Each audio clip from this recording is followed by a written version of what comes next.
It's time to say goodbye to poor search rankings, because in this episode, we're talking about the biggest local SEO mistakes that I continue to see on a daily basis. Let's talk about it. Welcome to another episode of Local SEO Unlocked. My name is Christian Hustle, and excited about this topic as well because I have great stories to share with you that happened just this week alone. I am going to share with you today on this episode a bunch of local SEO mistakes that I continue to see when we onboard new clients or when we're doing audits as well. The reality is that these local SEO mistakes can be killing your local business, can be killing your foot traffic, your online traffic, your visibility, and they're going to be crucial to make sure that you are taking care of them and that you're not making these mistakes. So let me tell you about the story from this week. Biggest local SEO mistake that I found in a while, quite some time. It was pretty major. So we started onboarding this HVAC company. They do AC and heating services. So everything that has to do with air conditioning. They're located in the Houston Metroplex, multiple locations, pretty well-established company because they have been around for many years. They come from the old school marketing, right? And their website is just extremely basic, nothing going on there, 3 pages at the most, and just doesn't feel trustworthy at all. So we start doing our audit. And here's when it gets very interesting, because as we start developing the plan and as we start submitting their sitemap to Google Search Console, we started noticing something. Basically, there was 100% of the pages that, it wasn't that many, but all of them were not indexed. And so that was a red flag right away. So I grabbed the homepage URL and I put it into Google Search Console to request indexing for the homepage. And oh, surprise, when I get the error that says, hey, Google cannot crawl this page because your website has a no index tag. So no index tag literally says it tells Google and every other search engine not to index the website. So that was just shocking, because if you have a business, you have a website because you want to rank, you want to be indexed on search engines. And this company over here saying they don't want to be indexed. So we got on the phone, emergency phone call with the client, and we're like, hey, what's going on? Why would you do this? Apparently they hired some person to do this. They paid a couple $100, done, forgot about it, and nobody's really taking care of the website. So they had no idea. Their website was nowhere to be found. It was not indexed at all on Google, and they were freaking out. Long story short, we tried everything. We tried to figure out what the hell was going on. This is a WordPress website. Well, after hours and hours of trying to figure out what was adding this tag in there, because it was not the SEO plugin. They were actually using Yoast SEO in WordPress, and that was not the issue. But we tried the robots file, which controls the search bots, and that didn't do anything. We tried adding the opposite tag on the header of the website. That didn't do anything because there was still the other one contradicting ours. And honestly, we were about to go into the code and just start developing, a solution, when all of a sudden I see that right above the no index tag on the source code of the page, there were some lines of code coming from a WordPress plugin. And this plugin was something like easy downloads or something to sell digital things online, which this is an HVAC company. They don't need to sell online things. So that was a flag right there, right? So I go into the plugins, disable that plugin, clear cache, refresh the site, and boom, no index was gone. Submit it to Google, got it ranked, got it crawled, and got it indexed like within right away after that. Now this is a 2-year-old website. So for 2 years, nobody knew that this was no indexed. And within a few hours, we basically figured it out. We saw it, we fixed it, and now we're up into a great start of a case study. But that triggered that idea that this is not the first mistake I see. We see them constantly on an ongoing basis as we do audits on a regular basis. And we find this really big, shocking local SEO mistakes that you would think that is going to be the first thing that you take care of. But sometimes it's just, it's easy to slip your mind, right? So that's why this episode comes to be today, because I really want to share the top 9 mistakes that I continue to see in the local SEO space. And let's start with the first one, ignoring your Google Business Profile. I feel like Google Business Profile has become the foundation of your local marketing So if you're ignoring it, that means you have not claimed it, or you did claim it, but you don't do anything with it. You don't update, you don't optimize it, you don't maintain it up to date. It's the same thing, right? Because then anybody can come in and suggest edits to Google. They can change information. And if you're not monitoring it, it can go catastrophically. We've onboarded clients who completely lost access to their Google business profile because somebody came in, claimed it, they did not approve it or rejected it, and Google automatically grants them access to this person because there was nobody managing it. There was nobody paying attention. And when I told this to the client, they were freaking out because they did not know that Google could do that if you don't respond to those requests. The same thing, somebody can come in, a competitor can come in, suggest an edit, change their phone number, change your phone number to their phone number, and now hijack your calls. And if you're not monitoring it, this is a fairly common mistake to make. So watch out and keep an eye on Google Business Profile. Number 2, poor on-page SEO on your website. I mean, your website is your storefront digitally.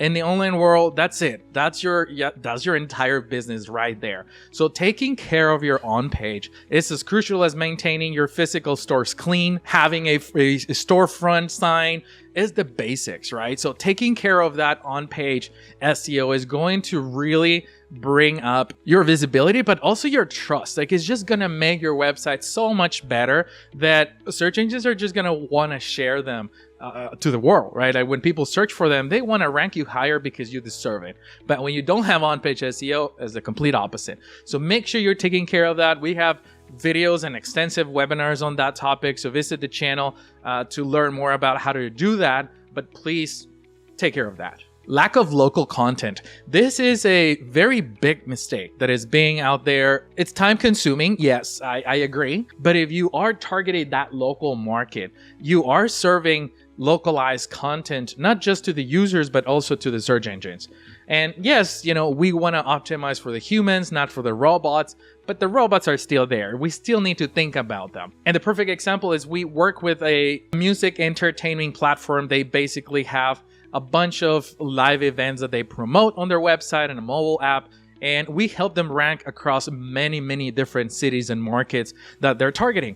Now, as far as our SEO strategy goes, we actually have monthly blogs that are related to news and what's going on in that specific city that go into each of the local pages.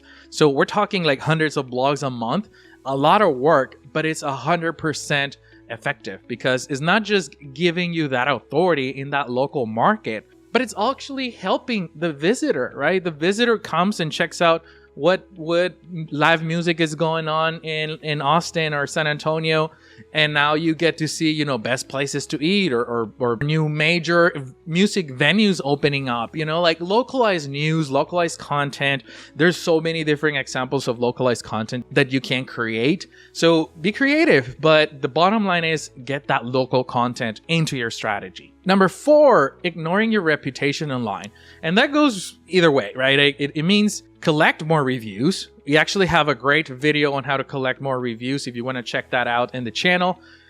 But also, if you're already getting reviews and you've never responded to any of them, it is a great tactic to respond to them. We have seen that when you respond to reviews, you do get a little bit of visibility jump because Google just really trusts your profile, right? Because you're very active, you're engaged with your community, with your fans, with your customers, and that's what Google wants to see. That's why Google created Google Business Profile, to help those local shops or local brands to stand out.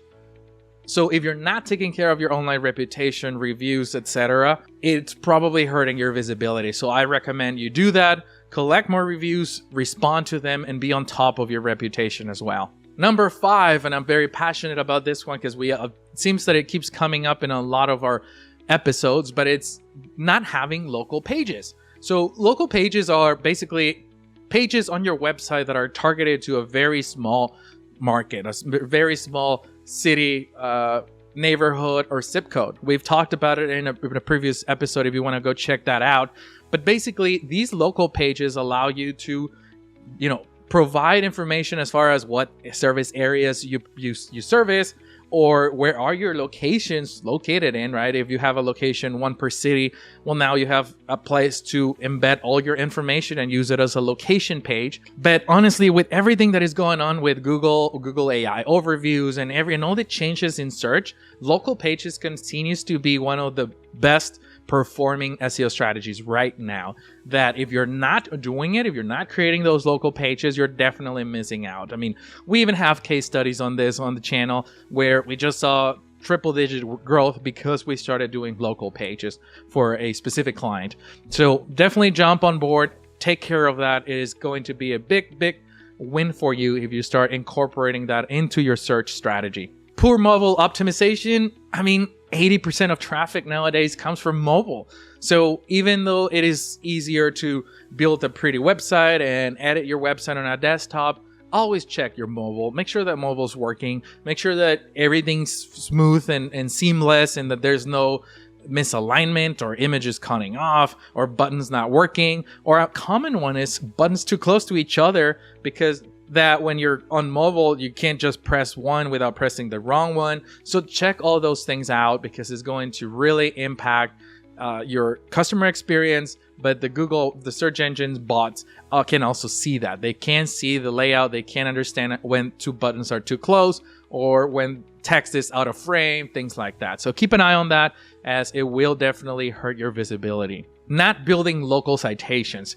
So I'm going to glance through this one real quick, but citations have been around for many years. There's not a lot of conversation about them lately because people just got used to them, but they're still one of the top ranking factors if you're trying to rank locally. A location, like an actual physical address that you have on Google Business Profile, you need those citations. So in a future episode, we're going to talk more about citations, but make sure that they're part of your strategy. Number 8, lack of backlinks or lack of a link building strategy. Link building continues to be one of the primary ranking factors, regardless of what, because there's a lot of information on the internet. There's a lot of contradictory information where some people say you don't need backlinks to rank, or you do need a lot of them. We actually just had an episode if you want to go back and watch that. And yes, there is an opportunity for you to rank without them, but especially when you're in bigger markets or in very competitive industries, backlinks are going to be essential to your strategy, or you're not going to see the results that you're hoping for.